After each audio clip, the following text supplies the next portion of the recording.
गोंदिया जिल्ह्यात भगवान जगन्नाथ यांचे मंदिर आहे। याप्रमाणे ओडिशा राज्यामध्ये भगवान जगन्नाथ पुरी प्रसिद्ध आहे, त्याच धर्तीवर गोंदियात सुद्धा भगवान जगन्नाथ मंदिर तयार करण्यात आले आणि आज भगवान जगन्नाथ यांच्या स्नान दान पौर्णिमेनिमित्त भगवान जगन्नाथ यांचे भाऊ बलभद्र आणि सोबत बहीण सुभद्रा यांचे स्नान करून देवाऱ्यात ठेवण्यात आले आणि 15 दिवस ते अज्ञातवासात राहतात आणि त्यानंतर भगवान जगन्नाथ यांची रथयात्रा मोठ्या प्रमाणामध्ये जगन्नाथपुरीमध्ये काढण्यात येते।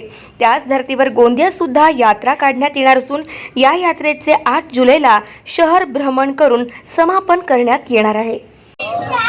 आज गोंदियाच्या एक प्रसिद्ध भगवान जगन्नाथच्या मंदिर आणि आज पहिला दिवस देवस्थानाचा आहे आणि या निमित्ताने या ठिकाणी पूजा अर्चना करून मोठ्या प्रमाणामध्ये भाविकांनी आशीर्वाद घेतला आहे। मी सुद्धा आशीर्वाद घेतलेला आहे आणि या आशीर्वादाच्या माध्यमातून जनतेचे कल्याण हो ही जगन्नाथ चरणी प्रार्थना करतो। धन्यवाद।